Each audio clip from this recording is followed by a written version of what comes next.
16 अगस्त को पूरे भारत में श्री कृष्ण जन्माष्टमी का महान पर्व धूमधाम से मनाया जाएगा। मुजफ्फरनगर के योग साधना आश्रम के पीठाधीश्वर स्वामी यशवीर महाराज ने सनातनियों से आग्रह किया है कि जन्माष्टमी की पूजा और व्रत का सामान केवल सनातनी दुकानदारों से खरीदे। उन्होंने चेतावनी दी कि कुछ लोग, जिन्हें वे थूक मूत्र जिहादी कहते हैं, पूजा सामग्री, मिठाई, दूध और फलों को अपवित्र कर सकते हैं। स्वामी यशवीर ने कहा कि सनातन धर्म के दुकानदार ही पवित्र सामग्री उपलब्ध कराएंगे जो आपकी पूजा और व्रत की सफलता सुनिश्चित करेगा। उन्होंने सनातनियों से अपील की कि वे अपनी आस्था और व्रत की पवित्रता बनाए रखें और गैर सनातनी दुकानों से सामान खरीदने से बचें। अगस्त को श्री कृष्ण जन्माष्टमी का पर्व होने के लिए जा रहा है और श्री कृष्ण जन्माष्टमी पर आप लोग जो भी पूजा पाठ का सामान खरीदें, मावा खरीदें अथवा मिठाई खरीदें, ये ध्यान रखें खरीदते समय कि जो भी सामान खरीदे वे किसी थूक मूत्र जिहादी गैंग की दुकान न हो, क्योंकि उन्हें आपकी पवित्रता का, आपकी भक्ति का ध्यान नहीं होगा। वे अपनी शिक्षा के अनुसार आपके धर्म को, आपकी भक्ति को खंडित करने का कार्य थूक मूत्र के द्वारा करेंगे। इसलिए आपकी भक्ति भी बाधित न हो और आपका धर्म भी भ्रष्ट न हो। इसलिए जो भी पूजा पाठ का सामान, मिठाई या मावा खरीदें, वो सनातन धर्म के मानने वाले यानी श्री कृष्ण जन्माष्टमी को मानने वालों की दुकान होनी चाहिए। मुजफ्फरनगर के तितावी थाना क्षेत्र के सैदपुरा गांव के कपिल चौधरी ने थाना प्रभारी के ड्राइवर संजय कसाना पर 5,000 रुपए की रिश्वत लेने का गंभीर आरोप लगाया। कपिल ने पुलिस लाइन में एसपी देहात आदित्य बंसल से मिलकर शिकायत की और सबूत पेश किए। उन्होंने बताया कि संजय ने जमीन से जुड़े एक मामले में पहले 4,500 रुपए गौरव राणा के खाते में मंगवाए, फिर 500 रुपए और मांगे। कपिल का आरोप है कि काम नहीं हुआ और अब ड्राइवर धमकी दे रहा है कि पैसे न देने पर उसे झूठे मुकदमे में फंसाया जाएगा। कपिल ने कहा कि वह महीनों से मानसिक प्रताड़ना झेल रहे हैं और अपनी सुरक्षा को लेकर चिंतित हैं। एसपी देहात ने मामले की गंभीरता को देखते हुए निष्पक्ष जांच और सख्त कार्रवाई का आश्वासन दिया है। यह मामला पुलिस विभाग में भ्रष्टाचार के खिलाफ सवाल खड़े कर रहा है। साहब, मामला ये है कि जो एसओ ड्राइवर है संजय कसाना जी, वे पहले भी मेरे से पैसे 5,000 रुपए ले चुके हैं और अब भी मेरे से पैसे लेने की डिमांड कर रहे हैं। कहते हैं कि अगर तुम मुझे पैसे नहीं दोगे तो तुम्हारा काम कुछ नहीं होगा और मैं तुम्हें झूठे मुकदमे में फंसवा दूंगा। ये मुझे कई महीनों से परेशान कर रहे हैं और मुझे इनसे खतरा है, मुझे किसी भी झूठे मामले में फंसा सकते हैं। 5,000 रुपए इन्होंने गौरव राणा जी के अकाउंट में लिख किए थे और 2500 रुपए लेने के लिए गए। पहले मैं 4500 डाले, बोले नहीं 4500 कुछ नहीं, 2500 तो आने चाहिए। फिर 5,000 रुपए इन्होंने मेरे से पूरे करवाए। एक जमीन का मामला था, उसमें गया था, उसमें मेरी कार्रवाई नहीं हुई थी, उसमें इन्होंने मेरे से पैसे लिए थे और कार्रवाई भी नहीं हुई। अब मैं एसपीआर साहब से मिला हूँ, उन्होंने मुझे आश्वासन दिया है कि कार्रवाई जरूर होगी। मुजफ्फरनगर के जसोई गांव के शेर मोहम्मद ने अपनी दो बेटियों 22 वर्षीय मुस्कान चौधरी और 19 वर्षीय सानिया के 17 दिन से लापता होने पर एसएसपी संजय वर्मा के नाम शिकायती पत्र सौंपकर बरामदगी की मांग की है। यह मामला तितावी थाना क्षेत्र का है। शेर मोहम्मद ने बताया कि 28 जून को जुनैद, राधा ब्यूटी पार्लर और एक अज्ञात व्यक्ति के खिलाफ तितावी थाने में एफआईआर दर्ज की गई थी। उन्होंने एसएसपी से गुहार लगाई कि थानाध्यक्ष तितावी को उनकी बेटियों को जल्द से जल्द बरामद करने के आदेश दिए जाएं। शेर मोहम्मद ने कहा कि उनकी बेटियों की सुरक्षा उनकी प्राथमिकता है। एसएसपी ने मामले की गंभीरता को देखते हुए त्वरित कार्रवाई के निर्देश दिए हैं। पुलिस ने जांच तेज कर दी है और संदिग्धों से पूछताछ शुरू की है। मामला यह है जी, मेरी बच्ची 17 दिन से गायब हो चुकी है। आज तक मुझे ये नहीं पता कहाँ है की, कोई कार्रवाई नहीं हो रही है। मेरा शक मेरे यहाँ पे जुनैद और एक लड़का बूढ़ी नकला का, ये मेरे घर पे अब से 1.5 साल पहले कूदे थे और जो महराना और कलीम है इनके बीच में है। इन पे सबूत है, इंस्टाग्राम और फेसबुक वगैरह सब उड़ा दी इन्होंने। इन्होंने वे फोटो भी काट दिए, जो वीडियो कॉल सब वगैरह काट दी। इन्हीं पे मेरा शक है, इन पे कार्रवाई हो। महराना जो कलीम है मेरे पड़ोसी है जी, दोनों लड़की मेरी है सर। पुलिस कंप्लेन रखी है जी, अब 17 दिन हो चुके हैं जी, कोई कार्रवाई नहीं है जी।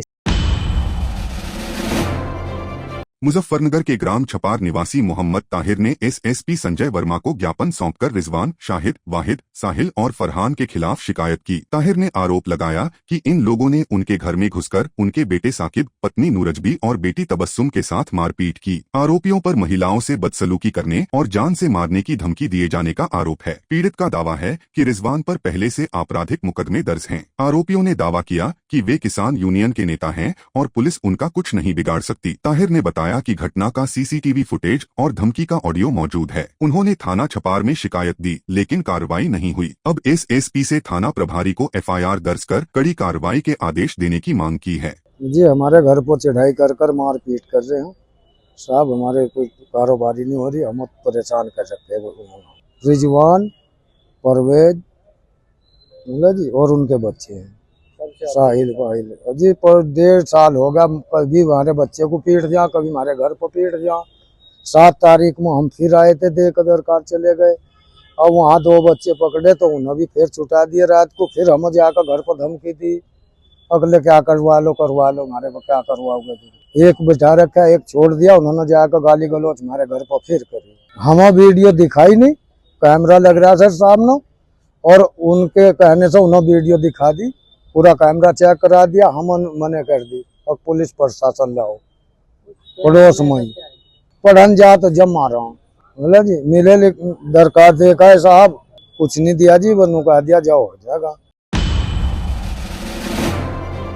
बागपत शहर के कोतवाली क्षेत्र में पुराना कस्बा चौकी के पास सोमवार को कबूतर उड़ाने को लेकर शुरू हुआ मामूली विवाद हिंसक संघर्ष में बदल गया। अनस और अब्दुल वाहिद के पक्षों के बीच कहासुनी के बाद दोनों पक्ष छतों पर चढ़ गए और जमकर ईंट पत्थर बरसाए। 1 मिनट 36 सेकंड के 2 वायरल वीडियो में संकरी गली में छतों से एक साथ दर्जनों ईंटें हवा में उड़ती और सड़क पर टूटती दिख रही हैं। गली में बिखरे पत्थरों का ढेर संघर्ष की तीव्रता बयां करता है। सूचना पर पहुंची पुलिस ने दोनों पक्षों को शांत कराया। बागपत पुलिस का कहना है कि वायरल वीडियो की जांच शुरू हो गई है और पीड़ितों की तहरीर के आधार पर मुकदमा दर्ज कर कड़ी कार्रवाई की जाएगी। स्थानीय लोगों के मुताबिक कबूतर उड़ाने को लेकर पहले भी छोटे मोटे विवाद हो चुके हैं।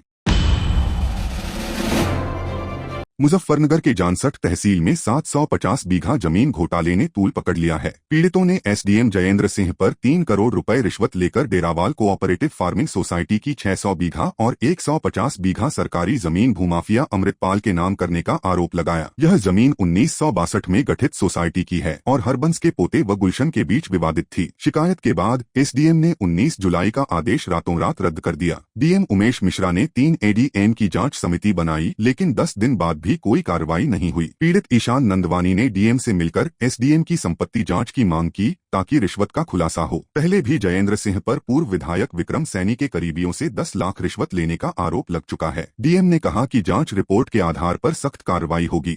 अमृतपाल के दादाजी भी इस फार्म की सोसाइटी के मेंबर थे। 1972 में उन्होंने अपनी जमीनें अलग कर ली थी, उनका कोई विश्वास नहीं रहा। उसके बाद इन्होंने इस सोसाइटी में अपना नाम देके जमीन अपने नाम कर दी कि मेंबर मैं भी हूँ। उसके बाद ये सारे गलत काम करता रहा। इसके हमारे पास सारे डॉक्यूमेंट, जैसे मेंबर बना वो डुप्लीकेट स्टाम्प लगाए गए हैं, उससे बना है ये। और छोटे भाइयों ने हमारे मिलके इसका साथ दिया जिससे ये मेंबर बना। और इसके दादाजी की एक्सपायर हुए थे विदेश में, शाहपुर फिरोजपुर में, कोई इनका नाम नहीं पाया गया तो इन्होंने डुप्लीकेट बनाकर पेश करे गए अपने दादाजी के। जब दादाजी की जमीन नहीं रही इसमें तो ये मालिक कैसे बन जाएगा या मेंबर कैसे बनेगा। एसडीएम साहब पे पता चला था कि उन्होंने 3 करोड़ रुपया ले लिया है और इनके नाम जमीन कर दी है। ये डेरवाल कोऑपरेटिव सोसाइटी का मामला है।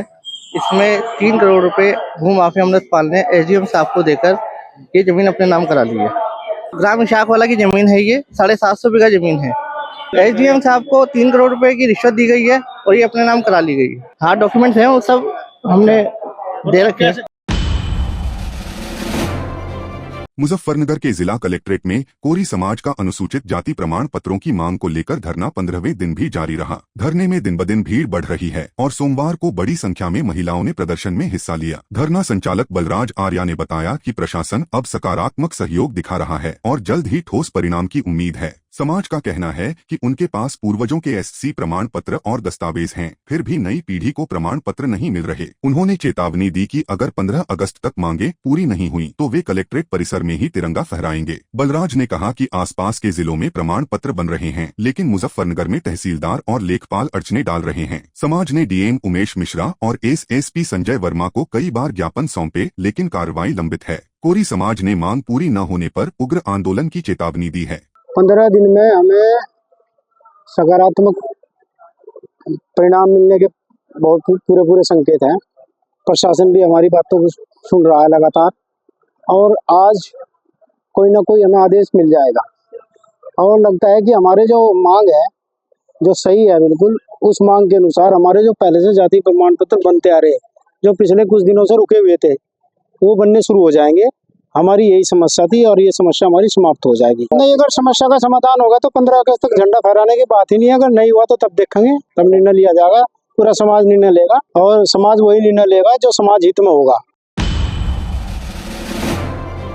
5 दिवसीय भारत दौरे पर आए ऑस्ट्रेलियाई army chief lieutenant general Simon Stuart ने अपने दौरे की शुरुआत राष्ट्रीय युद्ध स्मारक वॉर मेमोरियल जाकर शहीदों को श्रद्धांजलि अर्पित कर की। इस अवसर पर उन्होंने पुष्प अर्पित कर भारत माता के वीर सपूतों को नमन किया और उनके बलिदान को याद किया। श्रद्धांजलि समारोह के बाद उन्हें भारतीय सेना द्वारा औपचारिक गार्ड ऑफ ऑनर प्रदान किया गया, जो दोनों देशों के सैन्य संबंधों की मजबूती और आपसी सम्मान को दर्शाता है। उनके इस दौरे का उद्देश्य भारत और ऑस्ट्रेलिया के बीच रक्षा सहयोग को और अधिक सशक्त बनाना है, जिसके तहत वह भारतीय सैन्य अधिकारियों से विभिन्न स्तरों पर मुलाकातें भी करेंगे। यह दौरा दोनों देशों के सामरिक संबंधों में एक महत्वपूर्ण मील का पत्थर माना जा रहा है। उत्तरकाशी में एक और बड़ा हादसा हो गया है। नेताला के पास भूस्खलन की घटना सामने आई है। इस भूस्खलन के कारण गंगनानी जाने वाले रास्ते पर आवागम पूरी तरह से बाधित हो गया है, जिससे लोगों को काफी परेशानी हो रही है। जेसीबी के जरिए सड़क से मलबे को हटाया जा रहा है, लेकिन अभी तक आवागम शुरू नहीं हो पाया है। हालांकि प्रशासन की टीमें मौके पर पहुंचकर राहत कार्य में जुटी हुई हैं। मैं आया उत्तरकाशी से, हो गई 2-2.5 घंटा। और रोड पे पता नहीं वहाँ उसने पता नहीं कैसा खोद दिया, पानी आ रहा है इधर को और वहाँ दब रहा। इधर से तो गाड़ी जाने थे, उधर से आ रहे तो चढ़ी नहीं रहे जी, रास्ता खराब हो रखा। भूस्खलन नहीं हो रखा, वो सब सुबह तो गाड़ी निकली थी बलिया। पंजाब की भगवंत मान सरकार के खिलाफ किसानों ने 15 जिलों में मोटरसाइकिल मार्च निकालकर अपना विरोध दर्ज कराया। किसान मजदूर संघर्ष कमेटी के नेता सरवन सिंह पंधेर ने बताया कि लैंड पुलिंग पॉलिसी वापस करवाने के लिए आज लाखों किसान मोटरसाइकिल मार्च में शामिल होंगे। इसके साथ ही उन्होंने कहा कि हम बिजली बोर्ड के निजीकरण के खिलाफ भी प्रदर्शन कर रहे हैं। उन्होंने कहा कि हम चाहते हैं कि भगवंत मान सरकार तत्काल प्रभाव से लैंड पुलिंग पॉलिसी को वापस ले नहीं तो हम उन्हें वापस लेने के लिए मजबूर कर देंगे। सरवन सिंह पंधेर ने बताया कि ये सिर्फ किसानों का मामला नहीं है। पंजाब में खेती से ही पैसा निकलता है। खेती चली जाएगी तो दुकानें और कारखाने चलेंगे। देखो, मोटरसाइकिल मार्च हमने अभी जंडियाला गुरु से शुरू किया, जो नज़दीक गांव है वहां पर मोटरसाइकिल मार्च किया। उसके बाद यहां गोल्डन गेट में आ रहा, तो अभी वहां हज़ारों मोटरसाइकिल पहुंचे, अभी गांव में घुसे। इसके बाद यहां भी मोटरसाइकिल मार्च आ रहे हैं। तो लगभग यहां से होकर हम लोग शाम सिंह अटारी चौक, फिर आगे हम राम तीर्थ पर 11 बजे पहुंचेंगे, पूरा अमृतसर शहर से बीच से निकल के। तो आज का मोटरसाइकिल मार्च केएमएम की ओर से बुलावा था और लगभग लाखों मोटरसाइकिल मार्च आज निकलेंगे और हम लोग लैंड पूलिंग पॉलिसी वापस करवाने के लिए आज का मोटरसाइकिल मार्च कर रहे हैं। बिजली बोर्ड का निजीकरण है, उसका विरोध करने के लिए कर रहे हैं। प्रधानमंत्री नरेंद्र मोदी आज नई दिल्ली के बाबा खड़क सिंह मार्ग पर बने 184 नए टाइप 7 बहुमंजिला फ्लैट्स का उद्घाटन करेंगे। प्रधानमंत्री कार्यालय द्वारा जारी जानकारी के अनुसार इस विशेष अवसर पर प्रधानमंत्री कई महत्वपूर्ण कार्यक्रमों में भाग लेंगे। उद्घाटन समारोह के दौरान प्रधानमंत्री सिंदूर का पौधा रोपकर पर्यावरण संरक्षण का संदेश देंगे और निर्माण कार्यों में जुटे श्रमिकों से संवाद कर उनके अनुभव साझा करेंगे। इसके अतिरिक्त प्रधानमंत्री एक जनसभा को भी संबोधित करेंगे, जिसमें वे इस परियोजना के महत्व और सरकार की आवास योजनाओं पर प्रकाश डाल सकते हैं। यह आयोजन राजधानी दिल्ली में एक अहम विकासात्मक पहल के रूप में देखा जा रहा है, जो न केवल आधुनिक आवासीय ढांचे को दर्शाता है, बल्कि श्रमिकों के प्रति संवेदनशीलता और पर्यावरण के प्रति प्रतिबद्धता का भी प्रतीक है।